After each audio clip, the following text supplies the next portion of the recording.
Bonjour à tous. Un projet d'éolienne qui fait une fois de plus polémique. Au col du Bonhomme, le permis de construire pour 5 éoliennes a été déposé en mars dernier.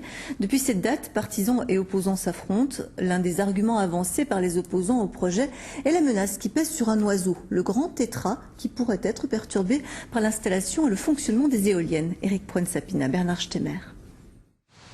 De grands espaces, du vent presque toute l'année. À première vue, le col du Bonhomme est idéal pour implanter des éoliennes. Il est prévu d'en bâtir 5 ici, mais la résistance au projet s'organise. Le grand tétras ou coq de bruyère vit sur la crête voisine et des experts craignent les perturbations dues aux éoliennes. Tout dérangement supplémentaire occasionné à l'espèce va le perturber dans son cycle vital.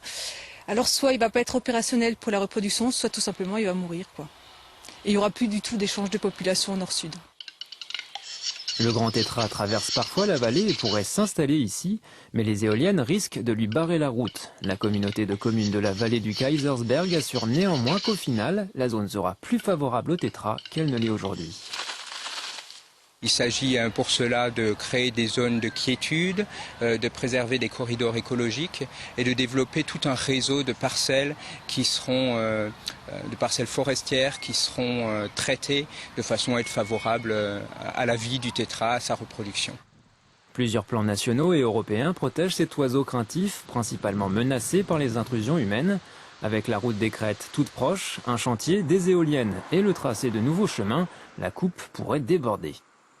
L'ensemble des chemins qui partent de la route, des crêtes passant en limite du secteur seront interdits. C'est sûr qu'il y a déjà du dérangement, je ne vais pas vous dire le contraire, mais ça, ce sera la fin d'un écosystème forestier fonctionnel, la perte de la biodiversité et le développement durable, ce n'est pas que les énergies renouvelables, c'est aussi la biodiversité. Difficile de prédire si les compensations prévues sur 700 hectares de forêt suffiront à préserver un territoire favorable au grand tétras. Quoi qu'il en soit, le permis de construire des 5 éoliennes pourrait être délivré d'ici quelques mois. Notre point quotidien présent sur les JO de Pékin, au programme ce matin du handball et de la natation synchronisée. Le commentaire est signé Emmanuel Gatz. La joie des handballeurs de l'équipe de France qui se sont hissés ce matin en demi-finale du tournoi olympique. Dans ses buts, Thierry Omeyer a une nouvelle fois multiplié les parades. Les joueurs de Claude Onesta se sont imposés 27-24 face à la Russie.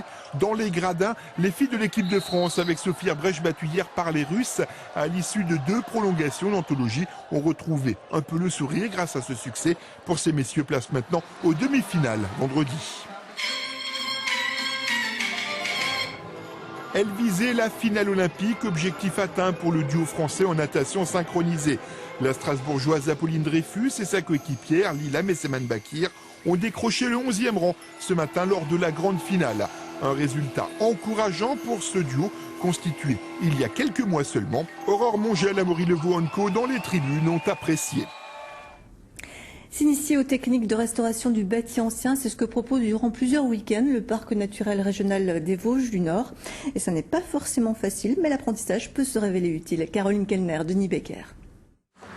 Le savoir-faire est dans le coup de main. Projeter un enduit demande de la technique et de l'expérience. Les 12 stagiaires sont là pour des raisons différentes. Certains ont des travaux précis à réaliser chez eux, d'autres sont venus un peu par curiosité. Mais pour tous aujourd'hui, c'est une première tentative. Justement, j'aimerais bien qu'ils me disent si je me débrouille bien ou pas, parce que je sais pas trop et j'ai un peu tendance à cogner le mur. Mais non, c'est rigolo, ouais. Le formateur de ces stages est un professionnel. C'est lui qui a restauré la maison suisse de Wimmenau. C'est lui qui est à l'origine de ces colombages gris et du grès rose peint en noir. Il est un artiste, c'est vrai, mais pas inconscient. Il est simplement revenu aux sources, à l'origine de la construction. Pour lui, la restauration est davantage qu'un geste technique. C'est ce qui redonne vie à une maison. Et parfois, c'est l'artiste peintre qui parle. Je instruis les gens plutôt de comprendre la matière avant de faire quelque chose sur une toile. Comprendre, par exemple, comment les peintures sont faites. Les peintures en huile de lin avec les poutres, typiquement, l'essence d'herbine, etc. La base, pour expliquer la base, le reste vient tout seul. Ces stages sont en tout cas une première mise en jambe.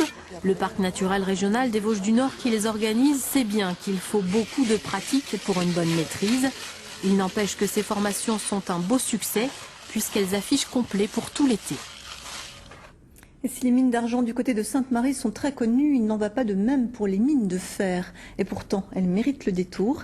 Exploitées jusqu'au 19e siècle dans la vallée de Masevaux, les galeries ont fait l'objet d'une restauration et un sentier a également été aménagé. Les premières visites pour le public ont débuté cet été. Emmanuel Gambette, Claude Heim. Le sentier plonge dans la forêt. 2 kilomètres de parcours balisés par une association, les Trolls. Les mines sont une passion. Aujourd'hui noyées sous la verdure, des galeries ont été retrouvées grâce à un indice, les haldes.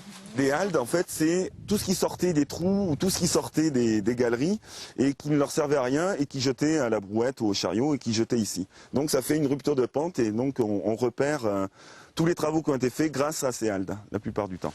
14 mines, soit 1 kilomètre de galeries, ont été répertoriées à Bourbac-le-Bas.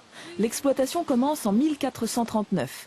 À son apogée, entre 1780 et 1860, plus de 40 mineurs attaquent la terre au marteau et au burin pour alimenter en minerai de fer le haut fourneau de Masevaux.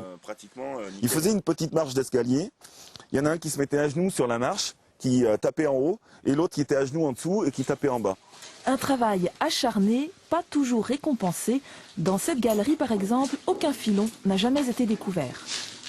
Cet enfoncement, c'est là où ils mettaient les lampes à huile qui leur servaient. Alors ça fumait énormément, mais bon, l'aération n'était pas trop mauvaise, donc ça posait pas de problème.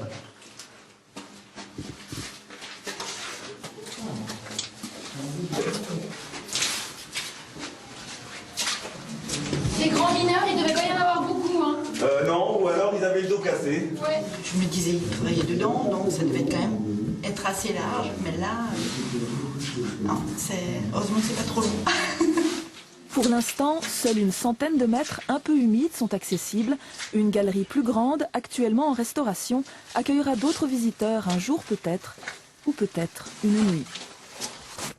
À suivre un nouveau feuilleton des estivales de Rondum qui nous entraîne dans les coulisses de la fête du houblon, ce grand rendez-vous des folklores du monde qui a lieu donc à Haguenau jusqu'à dimanche. On se retrouve ce soir, si vous le voulez bien, à 19h. Bel après-midi à tous, au revoir.